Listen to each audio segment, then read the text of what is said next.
નમસ્કાર, સ્વાગત છે આપનું લોકમંચમાં. ગણતરીના કલાકો બાકી, જેની રાહ જોવાય છે ન માત્ર રાજકીય પાર્ટીઓ એટલે કે ભારતીય જનતા પાર્ટી, કોંગ્રેસ કે આમ આદમી પાર્ટી નહીં, સમગ્ર ગુજરાતની જનતા, ભારતના રાજકીય વિશ્લેષકોની અને ભારતના લોકોની પણ નજર ક્યાં ગુજરાત પર રહેશે. અને ખાસ તો જનતાનો ફેંસલો છે ઈવીએમમાં કેદ થયો છે અને હવે કોણ મારશે બાજી, એના પર સૌનું ધ્યાન છે. 2027ની વિધાનસભાની ચૂંટણી યોજાવાની છે. પહેલા સ્થાનિક સ્વરાજ્યમાં કોનું જોર રહેશે? નેતાઓએ દાવા કર્યા છે જીતવાના. ભાજપ, કોંગ્રેસ અને આમ આદમી પાર્ટી પણ શું કામ પાછળ રહે? પણ દૂધનું દૂધ અને પાણીનું પાણી ગણતરીના કલાકોમાં થશે. વધુ મતદાન 2021 કરતાં જોવા મળ્યું છે, એટલે જોવાનું એ રહે છે કે પરિવર્તનનો સંકેત છે કે પછી સત્તાધારી પક્ષનો દબદબો રહેશે. બીજું, કેસરીઓ એટલે કે ભારતીય જનતા પાર્ટી એન્ટી ઇન્કમ્બન્સીને માત આપશે કે કેમ? તો શક્તિ પ્રદર્શન બાદ અને જન આક્રોશ યાત્રા બાદ શું જનતા પંજા પર પોતાની પસંદગી ઉતારશે કે કેમ? ત્રીજો પક્ષ ફરી એકવાર સમીકરણો બગાડશે કે પછી નવા શિખરો સર કરશે, એ પણ એક સવાલ. અને જિલ્લા પંચાયતોમાં 60%થી વધુ મતદાન થયું છે. હવે સત્તા પક્ષ માટે ખુશી છે કે પછી ચિંતાની વાત છે? કોંગ્રેસ માટે પણ એવી જ દ્વિધા છે. મહાનગરોમાં ઓછું મતદાન કયા પક્ષના સમીકરણ બગાડશે? અને અનેક બેઠકો પર રસાકસી જોવા મળી છે. નજીવા અંતરથી પણ હાર જીત થાય તેવી શક્યતાઓ પણ જોવામાં આવી રહી છે. બળવાખોરોનો બળવો અને આંતરિક અસંતોષ બંને પક્ષોમાં જોવા મળ્યો છે. કોની બાજી બગાડશે અને સ્થાનિક સ્વરાજ્યની જીત નક્કી કરશે આગામી સત્તાનો માર્ગ? આ બધી જ બાબતોમાં જનાદેશ 2026 કોનો વાગશે ડંકો? આ મુદ્દે ચર્ચા કરવી છે. મારી સાથે જોડાયા છે ભારતીય જનતા પાર્ટીના નેતા રાજુ દેસાઈ. રાજુભાઈ, સ્વાગત છે લોકમંચમાં. કોંગ્રેસના પ્રવક્તા અભિષેક શુક્લા છે. અભિષેકજી, આપનું પણ સ્વાગત. જાણીતા રાજકીય વિશ્લેષક, આખા બોલા એવા પ્રશાંત ગઢવી. પ્રશાંતજી, આપનું પણ સ્વાગત છે. યસ રાજુભાઈ, જે પ્રમાણે દાવા થઈ રહ્યા છે, શું અપેક્ષા હવે જ્યારે જનાદેશ થઈ ગયો છે 2026 નો, માત્ર પરિણામની રાહ જોવાય છે? કોનો ડંકો વાગશે? એટલે ભારતીય જનતા પાર્ટી એમ કહે છે કે કેસરીઓ લહેરાશે. શું લાગે છે, કેટલી અપેક્ષા અને પરિણામોને લઈને અને ગુજરાતની જનતાને લઈને? રાજુભાઈ. દિલીપભાઈ, સૌ પ્રથમ આપની ચેનલના માધ્યમથી ચોક્કસ એક વાતને દોહરાવવા માંગુ છું. કદાચ પ્રશાંતભાઈ પણ સાંભળી હશે કે એક મોટા નેતા હતા, જે તે રાજ્યની અંદર એમની સરકાર છે ને એના સાંસદ કાલે ગુજરાતની ધરા ઉપર આવ્યા હતા અને વોટિંગ કર્યું અને પછી એની બાઇટ લીધી મીડિયાએ. અને મીડિયાએ બાઇટ લીધું ત્યારે એ વ્યક્તિ, એ સાંસદ એવું બોલ્યા કે ગુજરાતની અંદર 50-60 વર્ષ સુધી તો ક્યાંય બીજો કોઈ પક્ષ દેખાતો નથી. ખરેખર વાસ્તવિકતા જે એને જોઈ અને એ વિષય એના હૃદયમાંથી બહાર આવ્યો અને બાઇટ લીધી. તમારી પ્રતિષ્ઠિત ચેનલ પણ ચલાવી. એટલે ગુજરાતની જનતા ખૂબ સાણી, અભ્યાસુ, ઉદ્યોગને વરેલો આખા દરેક વ્યક્તિઓ અને ગુજરાતની ધરા ખૂબ સારી રીતે જાણે છે. એની પ્રજા પણ જાણે છે કે ગુજરાતની અંદર શાસન કયા પક્ષનું હોવું જોઈએ અને વર્ષો પહેલા, 2-3 દાયકા પહેલા શું હતું ગુજરાતમાં અને અત્યારે હાલમાં શું છે. બીજું દિલીપભાઈ, કોણ હતા એ તો કોણ, કયા સાંસદ હતા? એ મેં તમને કહ્યું કે તમે પ્રતિષ્ઠિત ચેનલે ચલાવેલું છે એને, અને એ વ્યક્તિએ બાઇટ આપી છે કે ગુજરાતની અંદર 50-60 વર્ષ સુધી ભારતીય જનતા પાર્ટીને હટાવી શકે એવો કોઈ પક્ષ જ નહીં હોય, કોઈ એને હરાવી શકે એવી કોઈ પણ પક્ષ નહીં હોય. એવું પણ તમે જોયું ગુજરાતની ધરા ઉપર આવેલા અને જે તે એના રાજ્યમાં એની સરકારનું શાસન છે અને રહેવાસી અહીંયાના છે ગુજરાતના અને સાંસદ ત્યાંના છે. તો એ વ્યક્તિ આવીને જયારે આવું બોલતા હોય, એનો મહાગઠબંધનનો એક ભાગ છે. મહાગઠબંધન જે એમનું છે એનો જ એક પક્ષ છે અને એની સરકાર અત્યારે હાલમાં ત્યાં ચૂંટણીનું ખૂબ પૂરજોશમાં ચાલી રહ્યું છે પશ્ચિમ બંગાળમાં. જનતાને ક્યાંક રાજુભાઈ શક ના પડે કે આ મિતેશ પટેલ તો નથી ને સાંસદ, જેમણે કહ્યું હતું કે ભાઈ કોંગ્રેસની પેનલ આવશે તો ગ્રાન્ટ નહીં મળે? હું બોલ્યો કે ગુજરાતની અંદર ચૂંટણી, એ બીજા રાજ્યમાં સાંસદ છે, ગુજરાતમાં વોટિંગ માટે અહીંના રહેવાસી છે. અને એ પણ કહી દઉં કે પશ્ચિમ બંગાળની અંદર અત્યારે હાલ ચૂંટણીનો માહોલ છે. ત્યાં આગળ પણ ખૂબ જંગી બહુમતીથી સાથે ભારતીય જનતા પાર્ટીનો પ્રચંડ બહુમતી સાથે ધ્વજ ભગવો લહેરાવા જઈ રહ્યો છે. પણ એના સાંસદ અહીંયા આવતા હોય ગુજરાતના અને એમ કહેતા હોય, બાઇટ આપતા હોય કે 50-60 વર્ષ સુધી ગુજરાતની અંદર ભાજપને કોઈ હલાવી શકે એમ નથી. અને પણ એ સાંસદને કદાચ રાજુભાઈ ખબર નહીં કે અમદાવાદ મહાનગરપાલિકામાં અંદાજે જે વોટિંગ થયું છે ગત વર્ષ એની કરતા એની મહાનગરપાલિકામાં એની ઓછું મતદાન થયું. સાંભળો એની જ રાજુભાઈ વાત કરું છું, એની જ વાત કરું છું. નહીં, એટલે દર વખત દિલીપભાઈ, કરતા ઓછું થયું છે. તે સાંસદને કદાચ દિલીપભાઈ, તમારા પેજ પ્રમુખોની ખબર નહીં હોય કે શહેરી મતદારોને ઘરની બહાર લાવવામાં ક્યાંક પેજ પ્રમુખો નહીં, નિષ્ફળ ગયા છે. નહીં, દિલીપભાઈ, હવે વાત આપણી અત્યારે હાલની કરું. આ તો ખાલી વાતને ટાંકી છે મેં. હા, ગુજરાતની અંદર અત્યારે હાલમાં સ્થાનિક સ્વરાજ્યની ચૂંટણીની અંદર તાલુકા પંચાયત હોય, જિલ્લા પંચાયત હોય, નગરપાલિકા હોય કે મહાનગરપાલિકા હોય, એની અંદર ભારતીય જનતા પાર્ટીના કાર્યકર્તા, તમે જાણો છો, પેજ પ્રમુખથી લઈને શક્તિ કેન્દ્રનો ઇન્ચાર્જ હોય કે અન્ય કોઈ હોદ્દેદાર સંગઠનનો, એને માનનીય અમારા પ્રદેશ અધ્યક્ષ શ્રી જગદીશભાઈ વિશ્વકર્મા સાહેબ ખૂબ જ ઉર્જાવાન અને ડાયનેમિક, એમને માર્ગદર્શન, માન્ય મુખ્યમંત્રી શ્રી ભૂપેન્દ્રભાઈ પટેલ, નાયબ મુખ્યમંત્રી શ્રી હર્ષભાઈ સંઘવી, આ તમામ ત્રણેયના માર્ગદર્શનની અંદર જે રીતે આખા સંગઠનની અંદર એમણે માર્ગદર્શન આપ્યું, દરેક કાર્યકર્તાઓની અંદર ઉત્સાહ અને એમના માર્ગદર્શન પ્રમાણે પેજ પ્રમુખથી લઈને શક્તિ કેન્દ્રનો ઇન્ચાર્જ હોય એને ઘેર ઘેર સુધી જઈ અને મતદાન કરાવવાની અપીલ પણ એમણે કરી. એ પ્રમાણે માર્ગદર્શન પ્રમાણે ગઈકાલે ખૂબ સારું એવું મતદાન કરાવ્યું છે. ક્યાંક આપણને એસઆઈઆર ની કામગીરી જોવા મળી. એસઆઈઆર ની કામગીરી ફેબ્રુઆરીમાં જે ઇલેક્શન, આમ તો ફેબ્રુઆરીનું ઇલેક્શન હોય અને એસઆઈઆર ની કારણ 2 કે 3 મહિના, થોડું 2 કે મહિના ડિલે થયું, તો એની અંદર પણ ઉનાળાના ધમધમતા તાપમાં પણ ક્યાંક, બીજું કે ભારતીય જનતા પાર્ટીની વર્ષોથી, ઘણા દાયકાઓથી મહાનગરપાલિકા હોય કે રાજ્યની અંદર સરકાર છે, સારામાં સારું એવું શાસન છેવાડાના માનવી સુધી, દલિત હોય, પીડિત હોય, શોષિત હોય, ત્યાં સુધી સરકારી યોજનાઓનો લાભ પહોંચી રહ્યા છે.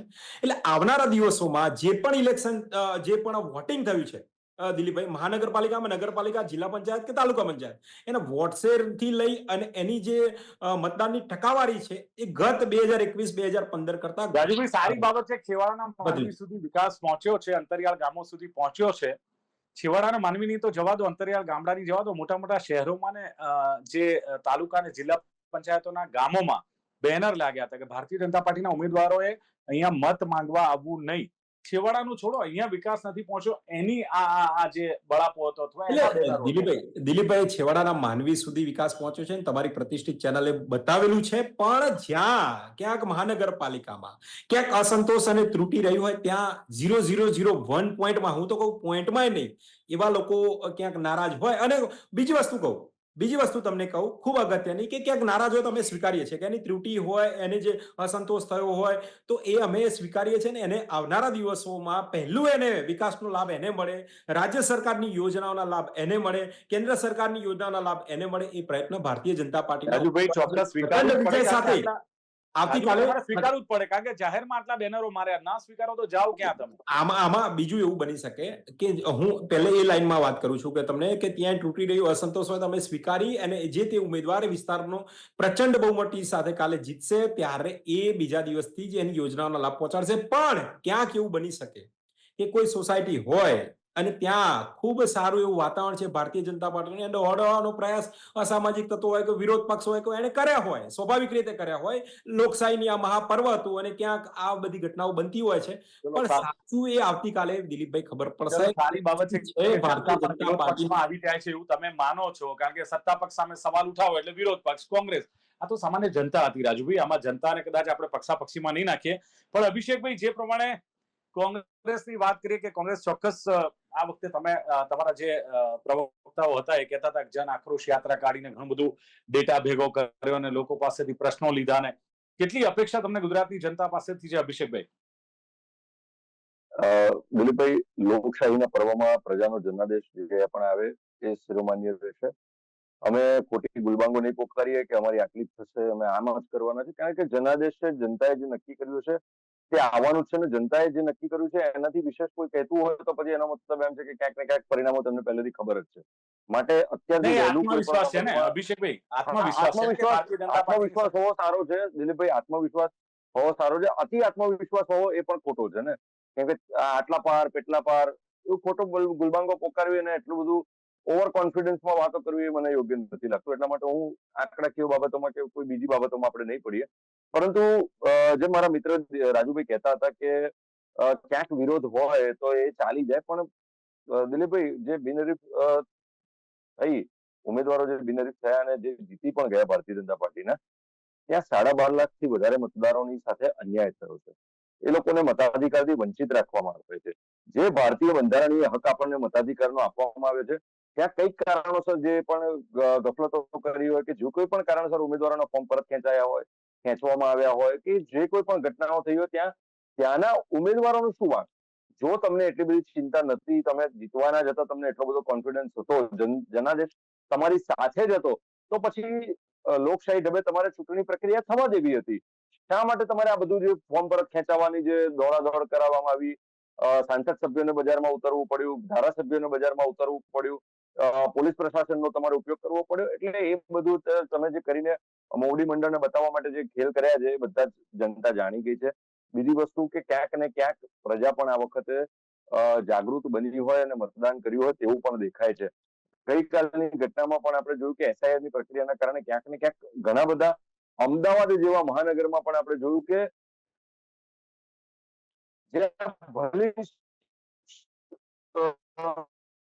વર્ગ જ્યાં રહે છે ત્યાં ક્યાંક જોઈએ તો ટકાવારીમાં ઘટાડો જોવા મળ્યો છે. ત્યાં પણ ભારતીય જનતા પાર્ટીના પેજ પ્રમુખો નિષ્ફળ ગયા છે. ત્યાં જનતાને મતદાન મથક લાવવામાં ભારતીય જનતા પાર્ટી પણ અભિષેકભાઈ, છેલ્લી ઘડીએ કોઈ હતું જ નહીં. મને તમે એમ કહો કે તમે કહો છો ધાક ધમકી, છેલ્લી ઘડીએ ફોર્મ પરત ખેંચી લેવા અને અંડરગ્રાઉન્ડ થઈ જવું વડોદરા અને રાજકોટમાં, હું તમને નામ સાથે કહું, તમારા ઉમેદવારો અંડરગ્રાઉન્ડ થઈ ગયા. પક્ષના નેતૃત્વની ક્યાંક નિષ્ફળતા જોવા મળી અને જોઈને એમને સપોર્ટ ન મળ્યો, પછી એમણે આ પરત ખેંચી લીધા. એટલે ઉમેદવારોનો ભરોસો જે આ પાર્ટીએ જીતવો જોઈએ, કોંગ્રેસ પાર્ટીએ કદાચ જીતી નથી, એને લઈને ભારતીય જનતા પાર્ટી આ 733 બિનહરીફ સીટો મેળવી છે. દિલીપભાઈ, બધી જગ્યાએ 735 જે બિનહરીફ થઈ છે ત્યાં બધી જગ્યાએ તો એવું નથી થયું કે કોંગ્રેસ પક્ષની ઉપર વિશ્વાસ ના હોય કે કોંગ્રેસ પક્ષે સપોર્ટ ના કર્યો હોય. ક્યાંક ને ક્યાંક તો એવું બન્યું છે ને, આપણે પણ જોયું છે, ઘણા બધા માધ્યમો પર પણ જોયું છે ને, સોશિયલ મીડિયાના માધ્યમથી પણ આ વખતે પ્રજાએ પણ ખુલીને કીધું છે. ઘણી બધી જગ્યાએ આપણે એ પણ કિસ્સા જોયા કે બ્લેક કલરની સ્કોર્પિયો ગાડીની અંદર જો બે ગુંડા તત્વ જેવા આવીને મહિલાને ધમકાવતા હોય કે ભાઈ જોઈ લેજો, પછી સર અમે જોઈ લઈશું. એટલે ઘણા બધા કિસ્સાઓમાં એવું પણ થયું છે કે ક્યાંક ને ક્યાંક ભારતીય જનતા પાર્ટીએ તેમની સામ દામ દંડભેદની નીતિનો ઉપયોગ કર્યો છે. બીજી બાબતમાં મારે એ ચર્ચા પણ કરવી છે કે અમદાવાદમાં પણ આપણે જોયું કે નિરસ્તાથી વોટિંગ નથી થયું. ત્યાં ખાડિયામાં પણ આપણે ગઈકાલે જોયા ઘણા બધા એવા દ્રશ્યો પણ જોવા મળ્યા કે જ્યાં પૂર્વ ધારાસભ્યોને ઢોલ નગારા લઈને બહાર નીકળવું પડતું અથવા તો માઇક લઈને પ્રજાને બહાર કાઢવી પડતી હોય કે વોટ આપવા નીકળજો, વોટ આપવા નીકળજો. બીજી વસ્તુ મારે એ પણ કહેવી છે દિલીપભાઈ કે ખાડિયા જેવા વિસ્તારમાં જ્યાં અત્યાર સુધી પૂર્વ ધારાસભ્ય એવા નિવેદનો આપતા હતા કે અમે પાકિસ્તાન નહીં થવા દઈએ, તો મારે એ બાબત પર પણ એટલું ધ્યાન દોરવું છે કે જ્યાં 74,000 જેટલા વોટ હોય આશરે, એમાંથી માત્ર 30,000 જેવા મુસ્લિમ વોટ છે અને 40,000 થી વધારે મતદારો હિન્દુ છે. ત્યાં કોઈ મુસ્લિમ મતદારો નથી વધ્યા, મુસ્લિમોનું સ્થળાંતર નથી થયું. સ્થળાંતર થયું છે એ હિન્દુ વોટનું થયું છે. હિન્દુ વોટ ઘટ્યા છે. માટે એવું કહેવું કે અમે પાકિસ્તાન નહીં થવા દઈએ, તો આ નિવેદનો ખોટા છે અને એના કારણે ક્યાંક ને ક્યાંક એવું પણ બન્યું છે કે હિન્દુ મતદારો ઓછા થવાથી મતદાન ઘટ્યું છે. એટલે ખાડિયા જેવા વિસ્તારમાં પણ જયારે પ્રેશર આવતું ઉપરથી સૂચનાઓ આપવામાં આવતી હોય કે ભારતીય જનતા પાર્ટીનું બિલકુલ. એટલે પ્રશાંતભાઈ જુઓ, ગત ચૂંટણીમાં જે પ્રમાણે ભારતીય જનતા પાર્ટીનો દબદબો જોવા મળે એની સીધી જ અસર વિધાનસભાની ચૂંટણીઓમાં પણ જોઈ અને ભારતીય જનતા પાર્ટીએ રેકોર્ડ બ્રેક સીટો મેળવી હતી. શું લાગે છે આ વખતે જે પ્રમાણે Congress, Bharatiya Janata party no doubt page પ્રમુખથી લઈને આખી ફોજ એમની તો ઉતરી છે, પણ કોંગ્રેસે એમ કહ્યું કે અમે જન આક્રોશ યાત્રા કાઢી, લોકોના પ્રશ્નો સાંભળ્યા, મેનિફેસ્ટોમાં સમાવ્યા, એ સિવાય પણ લોકોને QR કોડ આપીને જેને સેવા કરવી છે એને જોડવાનો પ્રયાસ કર્યો. શું લાગે છે કે આ વખતની ચૂંટણીના પરિણામો જેમાં ગણતરીના કલાકો બાકી છે એમાં કોઈ આપની દ્રષ્ટિએ, આપના અનુભવથી કોઈ ચોંકાવનારી બાબતો સામે આવે? આઈડિયલી પરિવર્તનનો પવન હોય તો ટોળે ટોળા ઉમટી પડે અને ક્યાંક લોકોનો જુવાળ, સેલ્ફ, પેલું નથી કહેતા કે ખુરશી ખાલી કરો જનતા આ રહી છે, જે 1977 મોરારજી દેસાઈએ જનતા મોરચાનો નારો લગાવ્યો હતો અને લોકો ઉમટીને સ્વયંભૂ ગયા. હવે આજે પરિસ્થિતિ વિપરીત થઈ. આપણે જે કમિટેડ વોટર્સ હતા ભાજપના કે કોંગ્રેસના, એમને પણ આ લોકોએ બહાર કાઢવા પડ્યા. વિધાનસભા કે લોકસભામાં 65-70% સુધીનું મતદાન હોય એ અમદાવાદ જેવા જાગૃત શહેરમાં, અમદાવાદ એટલે બધી જ રીતે ગુજરાતનું હાઈફાઈ શહેર કહેવાય, ત્યાં ભણેલી પ્રજા રહે છે, ત્યાં જાગૃત લોકો રહે છે, જે લોકો ખરેખર રોજે રોજ ક્વેશ્ચન કરે છે જેમણે કોર્પોરેશનના માલિક એવા સ્ટેન્ડિંગ ચેરમેનના વિસ્તારમાં પ્રશ્નો કર્યા છે અને એમને પાછા કાઢ્યા છે. આવી જનતા પણ મત આપવા ના ગઈ એની પાછળના બે કારણ આપણે માની લઈએ કે એક ખરેખર ગરમી હતી કે લોકો અહીંયા હાજર નહોતા, પણ 50% જનતા જ્યારે મતદાનથી વંચિત નહીં અળગા રહે, વંચિત અને અળગા વચ્ચેનો બહુ જ તફાવત મોટો. એટલે એવું માનવું કે જનતા પોતે ક્યાંક ને ક્યાંક આ મતદાનથી થાકી છે. એટલે શાસનથી થાકી હોય એ અલગ વસ્તુ હોય, પણ મતદાનથી એના બે કારણ છે. બપોરે હું આપણી એક બીજી ચેનલ પર બી ક્યાંક ચર્ચા કરતો હતો કે એ લોકો એવું વિચારતા હોય કે યાર શું ફેર પડે છે, આપણે વોટ આપીએ ના આપીએ, સત્તા ભાજપની આવવાની છે. કદાચ કોંગ્રેસના ઉમેદવાર જીતી પણ જશે 20, 25, 50, એ સત્તા પર નહીં બેસે તો કાલે ઉઠીને ભાજપમાં ભળી જશે. આપણે જેને જીતાડીશું એ આપણો નહીં રહે, અથવા તો એ લોકો કોર્પોરેશનમાં કંઈ કરી નહીં શકે અને છેલ્લી ઘડીએ ગમે તે, જેમ અત્યારે બિનહરીફમાં હું એવું માનું છું કે 60% કેસમાં ધાક ધમકી, પણ 40% કેસમાં તો ક્યાંક ને ક્યાંક અંડર કરંટની ગોઠવણ થઈ ને, જેમ અંડર કરંટ હોય એવી રીતે અંડર ટેબલની ગોઠવણ થઈ. એટલે આ બધી પરિસ્થિતિમાં ક્યાંક છેલ્લા એક દાયકામાં, છેલ્લા 15 વર્ષમાં પરિણામને આધારે જનતાએ વોટ આપવાનું ટાળ્યું છે કે ગમે તે કરીએ પરિણામ એક દિશામાં આવે છે, સત્તા એક જણની બેસે છે, તો કાં તો સ્વીકારીને કે ભાઈ હું ના જઉં તો ફેર નથી પડવાનો, અને બીજું જે ચાલે જે ચાલવા દો. એમાં ક્યાંક ને ક્યાંક બે મહિલા એટલે બે વર્ગ વચ્ચે, મહિલા અને પુરુષ વર્ગ, તો પુરુષ ક્યાંક ને ક્યાંક ઘરેથી બહાર નીકળતો એટલે મત આપી આવ્યો છે. હવે જે ભારતીય જનતા પાર્ટી ક્યાંક ને ક્યાંક બૂથ અને પેજ પ્રમુખ સુધી પહોંચેલી છે, એ એમના જ મતદારોને કાઢવા માટે ઘરેથી બહાર કાઢી મતદાન મથક સુધી લાવવામાં નિષ્ફળ નીવડી. નહીં તો એ 50% મતદાન ના હોય, 70% મતદાન હોય, 75% હોવું જોઈએ, પણ આ ન થયું. એટલે ક્યાંક ને ક્યાંક મને લાગે છે લોકોએ પણ એમની એક અંદર ખાનાની નારાજગી મત નહીં આપીને બતાવી.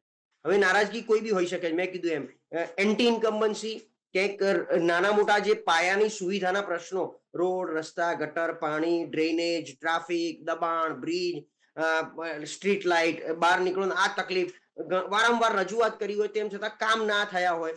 અચ્છા, આ તો શાસનને તમે પોકારીને આપેલી ફરિયાદો છે. એની સામે વિપક્ષ અમુક વિસ્તારો, અમદાવાદની શહેરની અંદર 16 વિધાનસભા છે, આપણે સૌ જાણીએ છીએ, અને લગભગ એ બધી શહેરની વિધાનસભા છે, 16 એ વિધાનસભાના આધારે જે 48 વોર્ડ છે એનું ચોખ્ખું તમે ગોઠવો તો 35 થી 40 વોર્ડ એવા છે કે જ્યાં કોંગ્રેસ કદાચ એટલે બહુ જ નબળું છે. એમના વોર્ડ પ્રમુખ પણ નથી. 48 માંથી મને લાગે છે 10 કરતા વધારે વોર્ડ એવા છે જે એમના વોર્ડ પ્રમુખ નથી. એટલે સંગઠન નબળું છે. હવે નબળું સંગઠન અને ગઈ વખતનું પરિણામ આપણે યાદ કરીએ તો બધી જગ્યાએ કોંગ્રેસ સિંગલ ડિજિટમાં હતું, ડબલ ડિજિટ અમદાવાદમાં હતું, બાકી રાજકોટ, બરોડા સિંગલ ડિજિટ, 3 કે 7 કોર્પોરેટર, સુરતમાં 0 થી પણ ડબલ ડિજિટ કેવી રીતે પહોંચશે સુરતમાં. અમદાવાદમાં જે 17 હતા ગઈ વખતે, 17 થી 95 સુધી કે 100 સુધી એમને જો પહોંચવું હોય, હું આમાં ભારતીય જનતા પાર્ટીની ફેવર નહીં, પણ 17 થી 100, કારણ કે 192 છે એટલે 96 સીટ જોઈએ જીતવા માટે, 97 સીટ, તો 17 થી 100 સુધી પહોંચવાનો એક ચોક્કસ રોડમેપ હોય વિપક્ષ તરીકેનો કે ભાઈ મારે સત્તામાં બેસવું છે તો આ 5 વર્ષ દરમિયાન મારે આટલા કામ કરવાના છે. અમદાવાદમાં વિપક્ષે કોઈ સારો એવો દેખાવ, કોર્પોરેશનની ઘેરાબંધી કરી હોય કે બીજું કંઈ કર્યું, અથવા તો જનતાની જોડે બેસીને કે ભાઈ આ વખતે તમે બી થાક્યા છો, અમે તમારી પડખે છીએ, તો અમને મત આપો, અથવા અમને એક તક કેમ ના આપી શકો, આ પ્રકારની કોઈ રજૂઆત. દિલીપભાઈ, તમે ઈશનપુર વોર્ડમાંથી આવો છો, હું સરખેજ વોર્ડમાંથી આવું છું, તમને કે મને કોંગ્રેસનો એક કાર્યકર મળ્યો, તમને કે મને એક કોંગ્રેસી કાર્યકરનો ઉમેદવારનો ફોન આવ્યો, નહીતર આપણે બે તો કનેક્ટેડ માણસો છીએ, તો તમને કે મને ફોન આવ્યો, હું તો અહીંયા તમારા પ્લેટફોર્મ પરથી બોલી ચૂક્યો હતો કે દિવસે કે હજી મને જો એક ફોન આવી જાય ને તો કદાચ હું એક વોટ કોંગ્રેસને આપી દઈશ 4 માંથી એમ. ચલો બિલકુલ, એટલે એ સ્ટ્રેટેજી પણ જોઈએ. આપે પ્રશાંતભાઈ કહ્યું એ પ્રમાણે, પણ રાજુભાઈ જે પ્રમાણે એન્ટી ઇન્કમ્બન્સીની વાત કરી, તમે ચહેરા બદલી નાખ્યા 70% સાહેબ, તમે ચહેરા બદલી નાખ્યા. એનું કારણ એક એ હોઈ શકે કે એન્ટી ઇન્કમ્બન્સી. બીજું, સ્માર્ટ સિટીના દાવા કરીએ પણ પ્રશ્નો જે પ્રશાંતભાઈએ કહ્યું કે રોડ રસ્તા ખરાબ, ધોવાઈ જવા, ભ્રષ્ટાચાર, ક્યાંક જે પુલ તૂટવા, આ બધા જે મુદ્દાઓ છે એ બહુ ગાજ્યા. હિન્દુત્વ અને રાષ્ટ્રીય મુદ્દા થવા, ભલે પાકિસ્તાન બનવાની વાત કરી, પણ એટલું વજન એનું જોવા નથી મળ્યું. રાજુભાઈ, દિલીપભાઈ, આમાં પ્રશ્ન તમે જે વાત કરો છો એ પ્રમાણે ક્યાંય પણ જો પહેલી વસ્તુ કે એક સિક્કાની બે બાજુમાં જોવા જઈએ તો વિકાસને વેગ આપણે માન્ય લોકપ્રિય વૈશ્વિક આપણા નરેન્દ્રભાઈ મોદી સાહેબ વડાપ્રધાન શ્રી એમનું 2047નું વિઝન જે વિકસિત ભારતનું છે તો એમાં ગુજરાત એ ગ્રોથ એન્જિન તરીકે ખૂબ સારી રીતે કામ કરી રહ્યું છે. AI થી લઈ અને ચીપની વાત કરીએ તો ઉદ્યોગો પણ ગુજરાતની અંદર ખૂબ સારા એવા ફૂલ્યા ફાલ્યા છે. પણ જ્યારે અમદાવાદની તમે વાત કરતા હોય તો અમદાવાદની અંદર પણ સારામાં સારા કોલ્ડ પ્લે હોય કે આપણે રિવરફ્રન્ટની વાત કરતા હોય, અટલ બ્રિજની વાત કરતા હોય, તો ઇન્ફ્રાસ્ટ્રક્ચરની વાત કરતા હોય તો ખૂબ વિકાસને વેગવંતું રાખતું આખું અમદાવાદની કાયાપલટ થઈ ગઈ છે. અને અત્યારે હાલમાં આપણે જોઈ રહ્યા છીએ. અમદાવાદ ગુજરાત નથી રાજુભાઈ, છોટા ઉદેપુરમાં જોલીમાં નાખીને સગર્ભા સ્ત્રીઓને લઈ જવામાં આવે છે. કમરસમા પાણીમાં વિદ્યાર્થીઓ બેગ માથા પર લઈને જતા હોય છે અને સગર્ભા સ્ત્રીને લઈ જતા ક્યાંક મૃત્યુ થાય છે. આવા કિસ્સાઓ પણ છે અને ત્યાં પણ રોડ રસ્તાને લઈને છે. તો આટલા વર્ષોથી ભારતીય જનતા પાર્ટી છે. તમે આ ઇન્ફ્રાસ્ટ્રક્ચર થી સામાન્ય માણસનું પેટ નથી ભરાતું સાહેબ. સરકાર તમારી છે, જવાબદારી તમારી છે, સ્વીકારો. એટલે દિલીપભાઈ, મારો કહેવાનો મતલબ એ છે કે જે તે વિસ્તારની ભૌગોલિક પરિસ્થિતિના કારણે ક્યાંક કનડગત થતું હોય, એના પ્રયત્નો ચાલતા હોય. રાજ્ય સરકાર વિચાર કરો તો છેલ્લા 25 થી 30 વર્ષથી ભારતીય જનતા પાર્ટીની સરકાર હોય તો કેમ ન ગમે ભાઈ? શા માટે કોઈ સગર્ભાને કોઈ એમ્બ્યુલન્સની સેવા ન મળે? શા માટે રસ્તો ન મળે? અમારા માટે તો આનંદની વસ્તુ છે કે કોઈને જરૂરિયાત એની સેવાનો લાભ લેવો છે તો ભારતીય જનતા પાર્ટીનો કાર્યકર્તા પહેલો પહોંચે કે શું તમારે લાભ જોઈએ છે. કેન્દ્ર સરકારની યોજનાઓ, રાજ્ય સરકારની યોજના, આ ભારતીય જનતા પાર્ટીની કાર્યકર્તાની કાર્યશૈલી છે. એટલે ક્યાંક ભૌગોલિક પરિસ્થિતિ અને તેની ત્રુટિ રહેતી હોય, બાકી આવા પ્રશ્નો ક્યાંય પણ દિલીપભાઈ પ્રશ્ન ઉભો ન થાય. અભિષેકભાઈ ગ્રામીણ વિસ્તારમાં બહુ જ રાજુભાઈ સમયની મર્યાદા. અભિષેકભાઈ ગ્રામીણ વિસ્તારમાં ખાસ એમ કહેવાય કે કોંગ્રેસની પકડ છે, પણ જે પ્રમાણે મતદાન થયું છે લોકો સુધી જે તમારું વિઝન ડોક્યુમેન્ટ્સ હોય, કોંગ્રેસનું પ્રશાંતભાઈએ કહ્યું કે લોકોને પ્રશ્નો ઘણા બધા હતા, પણ ક્યાંક કોંગ્રેસ એ પ્રશ્નોને લઈને લોકોની સાથે ઉભું રહેવામાં ક્યાંક ઊણી ઉતરી છે અને કદાચ મે બી કે એને લઈને પણ કોંગ્રેસ અત્યાર સુધી શાસનમાં નથી, સ્થાનિક સ્વરાજ્યમાંથી લઈને વિધાનસભાથી લઈને દરેક ચૂંટણીમાં. તો પછી આના માટે થોડુંક અભિષેકભાઈ તમારે પ્રજા માટે પણ વિચારવું પડશે. તમારે આંદોલનો કરવા, ધરણા કરવા, એસી ઓફિસમાં બેસીને કદાચ મને નથી લાગતું કે રાજનીતિ થાય. અભિષેકભાઈ, દિલીપભાઈ, ગ્રામ્ય વિસ્તારમાં જોવા જઈએ તો મહાનગરો કરતા થોડુંક વધારે પણ પરિણામ આપણને જોયા છે કે વધારે પ્રમાણમાં વોટિંગ થયું છે. બીજી બાબત કે પ્રજા વચ્ચે જવાની બાબતમાં પ્રજા વચ્ચે ગયા છે, પ્રજા સુધી ગયા છે. જન આક્રોશ યાત્રાના માધ્યમથી પ્રજાના પ્રશ્નોને જાણ્યા છે. પ્રજાના પ્રશ્નોને જાણીને જે મેનિફેસ્ટો લોન્ચ કરવામાં આવ્યું હતું, મેનિફેસ્ટોમાં પણ પ્રજાના પ્રશ્નોને ધ્યાન રાખીને મેનિફેસ્ટો બનાવવામાં આવ્યું હતું. બીજી બાબત કે વચનો નહીં, પણ માત્ર ને માત્ર વચનો નહીં, પણ કામ કરવાની પણ એક કહેવાય કે ઈચ્છા શક્તિ પણ કોંગ્રેસ પક્ષમાં હંમેશ જોવા મળી છે. કે જ્યારે પણ કોંગ્રેસની સત્તા હોય ને જ્યારે પણ કોંગ્રેસે સત્તામાં આવ્યું છે ત્યારે પ્રજાના પ્રશ્નોને પ્રજાની વાચા આપી છે અને પ્રજા માટે કામ કર્યું છે. જ્યારે કોંગ્રેસના શાસનમાં બનેલા રોડ જોઈએ અને જે શાળાઓમાં ગઈકાલે મતદાન થયું, એ મતદાનની શાળાઓ પણ કોંગ્રેસના સમયમાં ક્યાંક ને ક્યાંક બનેલી હતી, એમાં જ મતદાન થયું છે. ઘણી બધી જગ્યાએ અત્યારે ભલે ભારતીય જનતા પાર્ટીએ એ જ મ્યુનિસિપલ કોર્પોરેશનની શાળાઓને તાળા મારી દીધા અને પ્રાઇવેટાઇઝેશનને વધારે પડતું મહત્વ આપ્યું અને પ્રાધાન્ય આપ્યું. એક બાબત એટલા માટે દિલીપભાઈ ધ્યાન દોરવી છે કે 2000 સાલની પહેલા ગુજરાતમાં મને ખ્યાલ છે ત્યાં સુધી 80 થી 85% આસપાસ ગ્રાન્ટીનેડ શાળાઓ હતી, જે અત્યારે બંધ થઈ ગઈ છે અને એની સામે અત્યારે માત્ર ને માત્ર 30 થી 40% આસપાસ ગ્રાન્ટીનેડ શાળાઓ ગુજરાતમાં વધી છે. બીજી બાબત કે 10,000 થી વધારે સેલ્ફ ફાઇનાન્સ શાળાઓને વધારે પડતું પ્રાધાન્ય આપવામાં આવ્યું છે. તો ક્યાંક ને ક્યાંક શૈક્ષણિક ખાડાઓ પણ મોટો પડ્યો છે તેવું પણ દેખાય છે.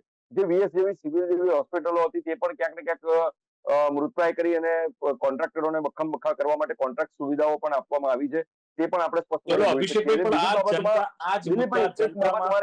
હું એ જ કહું છું કે જનતા માટે માત્ર ને માત્ર ઇવેન્ટો કરવાથી કોઈ ફેર નથી પડતો. આપણે વાઇબ્રન્ટ ગુજરાતની ઇવેન્ટો પણ ઘણી બધી ખોટા એમઓયુ પણ આપણે કાગળ ઉપર સમય આપજો. પણ પ્રજાની વચ્ચે એક એમઓયુ થયેલાનો કોઈ પણ પ્રજાને લાભ મળ્યો તેવું ક્યાંય જોયું નથી. સાણંદમાં પણ આપણે જોયું કે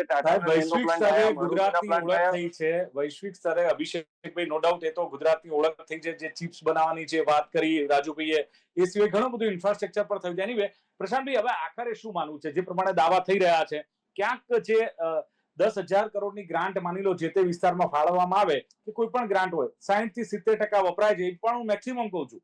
બાકીની ગ્રાન્ટ વપરાતી નથી. સાહેબ, આ લોક પ્રતિનિધિઓને ઇન્ટરેસ્ટ નથી હોતો પ્રજાના કામોમાં. 5 વર્ષ બસ આપણે ચૂંટાયા છીએ, આપણે બાદશાહ, પછી હું કોણ ને તમે કોણ. પહેલા જેવું નથી કે ફરીવાર પણ એ જ લોકપ્રિય નેતા વારંવાર ચૂંટાય, કારણ કે ગેરંટી જ નથી તમને મળશે કે કેમ આવનારા દિવસોમાં તમને ટિકિટ મળશે કે કેમ? શું લાગે છે કે આ વખતની ચૂંટણીમાં જે પ્રમાણે આપણે બધા પ્રશ્નો જોયા, જે પ્રમાણે સોશિયલ મીડિયામાં વોર જોવા મળ્યું, કયા પરિણામોની અપેક્ષા પ્રશાંતભાઈ રાખી શકાય? એટલે મેં કીધું ને, પરિણામોમાં મને સ્ટેટસ કો જેવું કે ગઈ વખત જે હતું એ જ કન્ટિન્યુ થાય. કોંગ્રેસ એમાં કદાચ ઇમ્પ્રુવ કરી શકે ધીરે ધીરે તો બહુ સારી વાત કહેવાય. અને હજી પણ, અને અમે તો સ્પષ્ટ કહીએ છીએ કે જે પેલા 10 પહેલી કેડરના 10 નેતા છે કોંગ્રેસના અહીંયા, એમને થોડાક હલાવવા પડશે ને એમને કાં તો એમની જગ્યાએ કેડર 2 લાવવી પડશે. ત્યાં સુધી કોંગ્રેસમાં મોટો પ્રાણવાયુ નહીં ફૂંકાય. અભિષેકભાઈ જેવા જે મહેનતુ અને ખરેખર કોંગ્રેસના સાચા કાર્યકરોએ મહેનત કરી છે. જે કોઈ વાત કરતા હોય, તમે કીધું ને એસી કેબિનમાં જતા, અમારે ખાલી કોંગ્રેસની વાત નથી કરવી. હવે વાત રહી ગ્રાન્ટની અને બજેટની, તો વિભાગ સરકારના 26 વિભાગ અને ત્યારબાદ આ જિલ્લા પંચાયત, તાલુકા પંચાયત, એમાં જે કંઈ ગ્રાન્ટ ઉપરથી પણ આવે છે, સરકારની આવે, કેન્દ્ર સરકારની આવે, બધી ભેગી થાય ઘણી બધી લેપ્સ થતી હોય છે.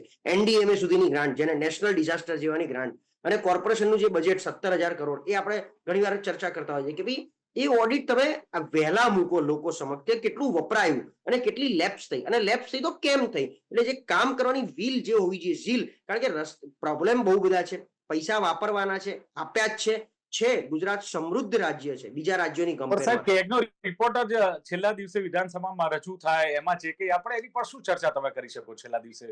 કેગના રિપોર્ટ માટે બી ઘણા સમયથી અમે કહીએ છીએ કે જે દિવસે વિધાનસભા ચાલુ થાય એ દિવસે તમે રિપોર્ટ મૂકો, જેથી લોકો એનો સ્ટડી કરી શકે, એની પર ચર્ચા કરી શકીએ અને આપણે સવાલ કરી શકીએ કે આટલા અહીંયા કેમ અને અહીંયા કેમ ન વપરાયા.